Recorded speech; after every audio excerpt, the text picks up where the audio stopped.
Assalamualaikum warahmatullahi wabarakatuh. Perkenalkan, kami dari kelompok 4 akan membawakan materi mengenai pengaruh stimulasi dan inhibisi saraf simpatis terhadap kurva tekanan, volume dari sistem saraf arteri dan sistem saraf vena, tekanan rata-rata peredaran darah, dan faktor yang dapat mengubah mean circulatory pressure atau MCP. Adapun anggota kelompok kami ada Ainun Ja'ariyah dengan NIM H0412111011, Nurani Putri Mahmudadullah NIM H0412111019, Irda Ramadhani dengan NIM H0412111026, Muhammad Said dengan NIM H0412111033, Siti Masrura M. Bafadal dengan NIM H0412111043, dan ada Nunik Suprapti dengan NIM H0412111049.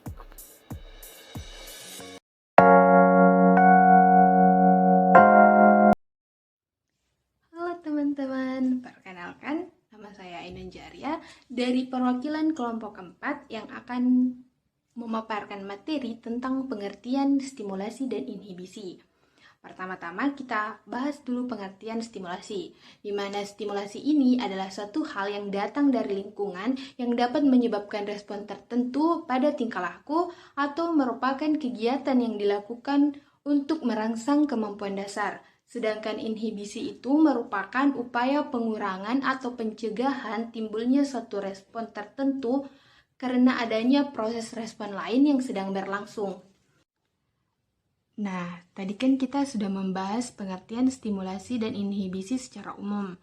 Sekarang kita bahas stimulasi dan inhibisi mengenai saraf, di mana stimulasi saraf menyebabkan tubuh mempersiapkan diri untuk bertindak seperti meningkatkan detak jantung dan tekanan darah. Sedangkan inhibisi saraf sebaliknya menyebabkan tubuh menjadi lebih rileks dan tenang seperti menurunkan detak jantung dan menurunkan tekanan darah. Stimulasi dan inhibisi saraf ini dapat terjadi secara alami seperti yang kita alami pada situasi yang menegangkan.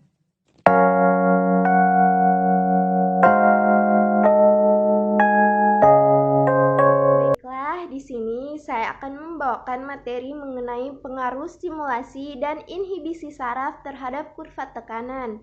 Nah, perlu kita ketahui bahwa stimulasi dan inhibisi saraf dapat mempengaruhi kurva tekanan, di mana kurva tekanan ini merupakan grafik yang menunjukkan perubahan tekanan darah sepanjang waktu. Stimulasi saraf simpatis dapat menyebabkan peningkatan tekanan darah dengan cepat dan dengan waktu yang singkat. Hal ini disebabkan oleh pelepasan hormon epinefrin dan norepinefrin yang menyebabkan kontraksi pembuluh darah dan meningkatkan resistensi pembuluh darah. Namun, jika stimulasi ini terus berlanjut dalam jangka waktu yang lama, maka tekanan darah dapat terus meningkat dan menyebabkan hipertensi atau tekanan darah tinggi. Inhibisi saraf simpatis dapat menyebabkan penurunan tekanan darah dan melebarkan pembuluh darah. Namun, efek ini lebih lambat dan bertahan lebih lama daripada efek stimulasi saraf simpatis. Inhibisi saraf parasimpatis juga dapat menurunkan tekanan darah dengan melebarkan pembuluh darah, tetapi efeknya lebih kecil daripada inhibisi saraf simpatis. Selain itu, faktor-faktor lain seperti olahraga, makanan, dan stres juga dapat mempengaruhi kurva tekanan. Olahraga dapat meningkatkan tekanan darah secara cepat karena dapat meningkatkan laju jantung dan mengurangi resistensi pembuluh darah. Makanan yang mengandung garam tinggi juga dapat menyebabkan peningkatan tekanan darah karena menyebabkan retensi cairan dalam tubuh. Sedangkan stres dapat meningkatkan tekanan darah karena dapat merangsang sistem saraf simpatis. Nah, dalam kesimpulannya, stimulasi dan inhibisi saraf dapat mempengaruhi kurva tekanan dengan mempercepat atau memperlambat perubahan tekanan darah. Namun, faktor-faktor lain seperti yang telah saya sebutkan tadi, seperti stres, makanan, dan olahraga dapat mempengaruhi kurva tekanan dan menyebabkan perubahan tekanan darah. Nah, sekian materi dari saya. Untuk materi selanjutnya, saya serahkan kepada teman kelompok saya.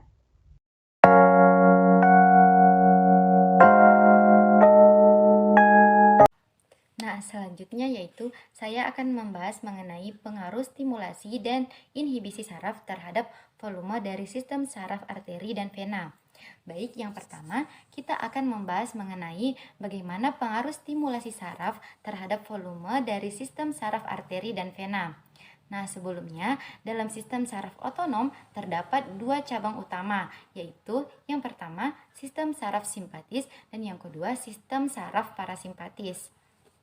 Pada sistem saraf simpatis ini, stimulasi saraf biasanya terjadi selama situasi stres atau aktivitas fisik yang intens. Sistem saraf simpatis merangsang pelebaran arteri dan menyebabkan pengurangan volume vena. Hal ini disebabkan oleh penahanan noradrenalin, yaitu zat kimia yang dilepaskan oleh saraf simpatis yang mengikat reseptor pada dinding pembuluh darah. Noradrenalin ini memicu pelebaran arteri dan mengurangi volume vena, sehingga memungkinkan darah mengalir lebih cepat dan efisien ke organ yang membutuhkan suplai darah yang lebih banyak. Hal ini menyebabkan tekanan darah naik dan volume darah dalam sistem arteri dan vena berkurang. Nah, pada situasi tertentu, saraf simpatis dapat menjadi hiperaktif dan menyebabkan kondisi yang disebut hipertensi, yaitu tekanan darah yang terus-menerus meningkat atau terus-menerus tinggi. Nah, selanjutnya yaitu stimulasi saraf parasimpatis. Nah, stimulasi saraf parasimpatis ini terjadi selama kondisi istirahat atau relaksasi. Sistem saraf parasimpatis merangsang penyempitan arteri dan peningkatan volume vena. Hal ini menyebabkan tekanan darah menurun dan volume darah dalam sistem arteri dan vena meningkat. Hal ini terjadi karena penahanan asetilkolin, yaitu zat kimia yang dilepaskan oleh saraf parasimpatis yang juga mengikat reseptor pada dinding pembuluh darah. Nah, asetilkolin ini memicu penyempitan arteri dan meningkatkan volume vena sehingga memperlambat aliran darah dan memungkinkan darah banyak terakumulasi di dalam vena. Nah, sama seperti saraf simpatis, saraf parasimpatis juga dapat menjadi hiperaktif dan menyebabkan bradikardia, yaitu denyut jantung yang terlalu lambat. Oke, selanjutnya kita akan membahas mengenai bagaimana pengaruh inhibisi saraf terhadap volume dari sistem saraf arteri dan vena. Nah, sebelumnya mungkin teman-teman penasaran dengan apa yang dimaksud dengan inhibisi saraf. Jadi, inhibisi saraf ini merupakan suatu proses di mana aktivitas saraf pada suatu sistem saraf tertentu dihentikan atau dikurangi. Nah, dalam kasus inhibisi saraf, efeknya dapat berkebalikan dengan stimulasi. Nah, pada inhibisi saraf simpatis dapat menyebabkan vasodilatasi pada pembuluh darah dan menyebabkan penurunan detak jantung. Selain itu, penghambatan saraf simpatis ini juga dapat menyebabkan penurunan darah dan relaksasi otot-otot bronkus. Sedangkan pada inhibisi saraf parasimpatis dapat menyebabkan penurunan pada aktivitas saraf-saraf parasimpatis sehingga terjadi vasokontraksi pada pembuluh darah dan terjadi peningkatan detak jantung. Selain itu, penghambatan saraf parasimpatis ini juga dapat menyebabkan peningkatan darah dan kontraksi otot-otot bronkus. Baik, sekian dari saya. Terima kasih.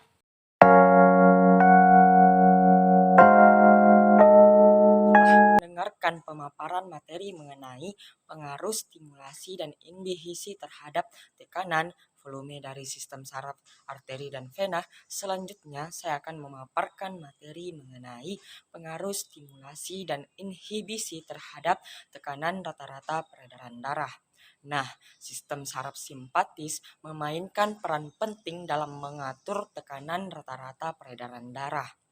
Nah, stimulasi saraf simpatis cenderung meningkatkan tekanan darah sementara inhibisi saraf simpatis cenderung menurunkannya. ketika seseorang mengalami situasi stres atau perangsang yang dapat meningkatkan aktivitas saraf simpatis. Nah, tubuh akan merespon dengan melepaskan hormon berupa epinefrin atau adrenalin dan non-epinefrin atau non-adrenalin. Hormon-hormon ini akan meningkatkan kontraksi otot-otot pembuluh darah dan mempersempit pembuluh darah yang mengakibatkan peningkatan resistensi pembuluh darah dan meningkatkan tekanan darah.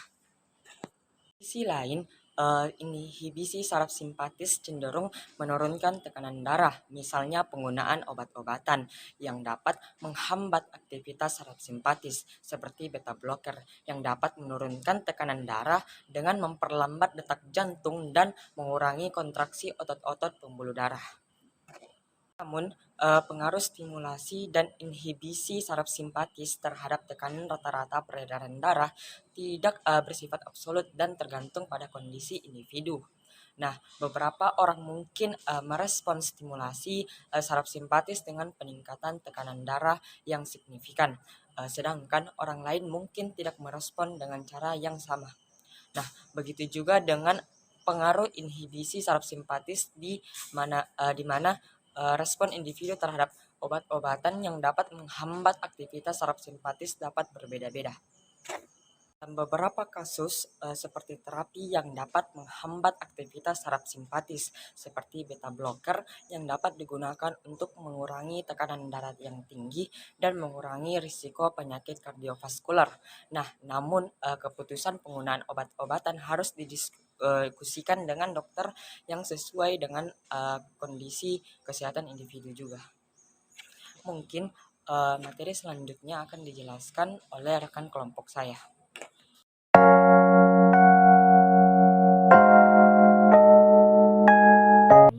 Selanjutnya kita akan membahas materi mengenai mean circulatory pressure, di mana biasa disingkat dengan MCP. Nah, mean circulatory pressure ini diartikan sebagai tekanan rata-rata dalam sistem peredaran darah. Yang tekanan rata-rata ini akan dihasilkan jika seluruh darah didistribusikan secara merata di seluruh sistem peredaran darah kita. Nah, terdapat faktor-faktor yang dapat mempengaruhi mean circulatory pressure ini. Nah, di mana pada kesempatan kali ini kelompok kami akan membahas mengenai 6 faktor yang dapat mempengaruhi mean circulatory pressure. Baik, untuk faktor yang pertama itu ada faktor volume darah. Nah, di mana ketika volume darah ini dapat mempengaruhi mean circulatory pressure. Nah, di mana ketika volume darah yang ada dalam tubuhnya kita meningkat, maka tekanan darah dalam sistem peredaran darah kita juga meningkat. Hal ini terjadi karena volume darah yang mengisi sistem peredaran darah kita atau pembuluh darah kita dan juga jantung kita juga lebih banyak, sehingga tekanan darah juga akan meningkat. Nah, sebaliknya jika volume darah kita menurun, maka tekanan darah dalam sistem peredaran darah kita juga akan menurun. Nah, perubahan volume darah juga ini dapat mempengaruhi volume plasma darah yang ada dalam darah kita. Nah, seperti yang kita sudah ketahui bahwa plasma darah dalam darah kita ini mengandung elektrolit, nutrisi, dan beberapa zat-zat penting lainnya. Nah, jika volume darah bertambah, maka plasma darah juga akan meningkat pula. Nah, sebaliknya jika volume darah yang ada dalam tubuh kita berkurang, maka plasma darah juga akan berkurang.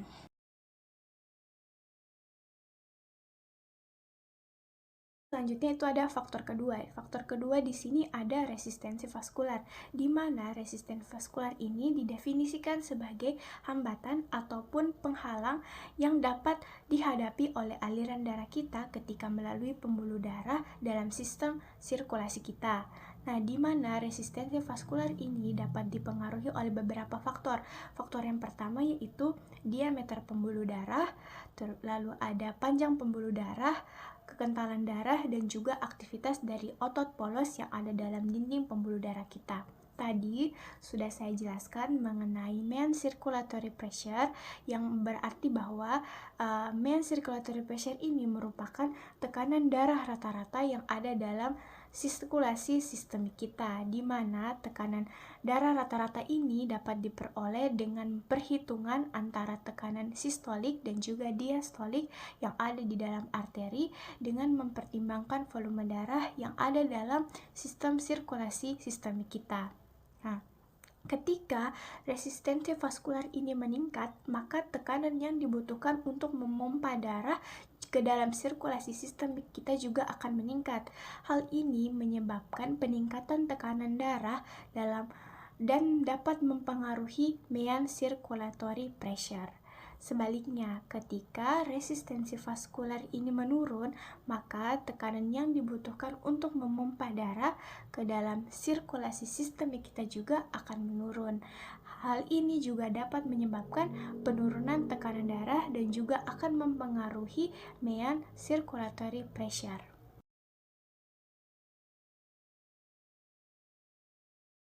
Faktor yang ketiga yaitu ada faktor kontraksi jantung, di mana kontraksi jantung ini memainkan peran yang sangat penting dalam menjaga tekanan darah dan juga mean circulatory pressure dalam tubuh kita, di mana kontraksi jantung ini terjadi saat otot jantung itu berkontraksi dan memompa darah keluar dari jantung ke dalam pembuluh darah kita.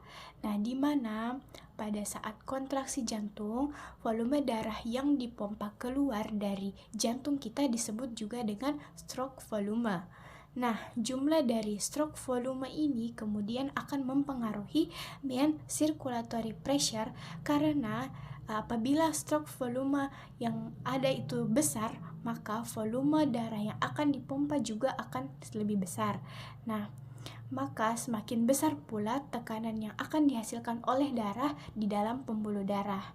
Nah, selain itu, frekuensi dari kontraksi jantung juga atau denyut nadi juga dapat mempengaruhi mean circulatory pressure ini.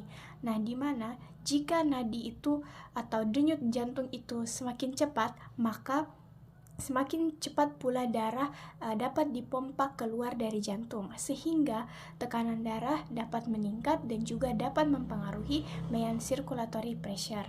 Nah, ketika kontraksi jantung ini tidak memadai ataupun tidak efektif, maka jumlah darah yang ada di dalam pembuluh darah atau yang kemudian akan dipompa ke dalam pembuluh darah itu akan menjadi berkurang, sehingga tekanan darah yang ada pada pembuluh darah kita juga akan menurun, sehingga dapat mempengaruhi mean circulatory pressure.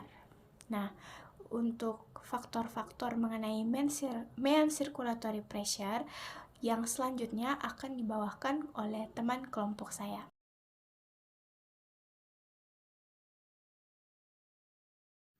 Faktor yang keempat yang dapat merubah MCP atau mean circulatory pressure adalah tekanan vena. Tekanan vena dapat merubah atau dapat mempengaruhi MCP karena tekanan vena mempengaruhi preload. Preload merupakan jumlah darah yang kembali ke jantung selama proses diastolik. Tekanan vena yang tinggi dapat mengakibatkan terjadinya peningkatan preload sehingga jantung akan memompa lebih banyak darah ke dalam sirkulasi untuk mempertahankan cardiac output yang konstan. Hal tersebut pada akhirnya akan meningkatkan mean circulatory pressure atau MCP. Jadi, ketika tekanan vena meningkat, maka MCP juga akan meningkat. Sebaliknya, ketika tekanan vena menurun, maka MCP juga akan menurun.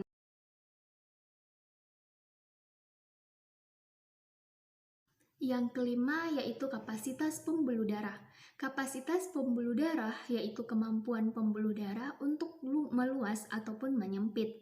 Kapasitas pembuluh darah dapat merubah MCP karena kapasitas pembuluh darah dapat mempengaruhi resistensi vaskular total atau RVT, di mana RVT ini merupakan salah satu faktor yang penting dalam perhitungan MCP. Nah, ketika pembuluh darah melebar, resistensi pada pembuluh darah menurun dan volume darah yang dapat diakomodasi di dalamnya akan bertambah. Oleh karena itu, semakin besar kapasitas pembuluh darah, semakin rendah RVT sehingga meningkatkan MCP. Sebaliknya, ketika pembuluh darah menyempit, resistensi pada pembuluh darah meningkat dan volume darah yang diakomodasi di dalamnya berkurang. Hal tersebut kemudian akan menyebabkan penurunan MCP.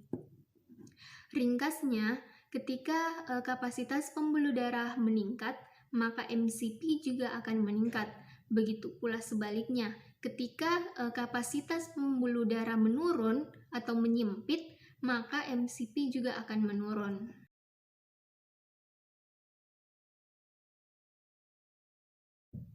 Faktor terakhir yang dapat merubah MCP yaitu distribusi darah. Seperti yang diketahui, MCP itu merupakan tekanan rata-rata di seluruh sirkulasi darah yang dibutuhkan untuk mempertahankan aliran darah yang cukup untuk memasok oksigen dan nutrisi ke seluruh organ dan jaringan tubuh. Distribusi darah yang tidak seimbang di seluruh tubuh dapat mempengaruhi MCP, di mana ketika terjadi perubahan distribusi darah di seluruh tubuh, hal tersebut dapat mempengaruhi tekanan hidrostatik dalam pembuluh darah, yang kemudian dapat mempengaruhi resistensi vaskular total, dan hal tersebut pada akhirnya mempengaruhi mean circulatory pressure atau MCP. Jadi, jika distribusi darah berubah, misalnya seperti pada redistribusi darah saat berbaring atau berdiri, maka hal tersebut dapat merubah mean circulatory pressure atau MCP. Itulah materi dari kelompok kami. Semoga dapat menambah ilmu pengetahuan dan pemahaman kita. Sekian dari kelompok kami. Wassalamualaikum warahmatullahi wabarakatuh.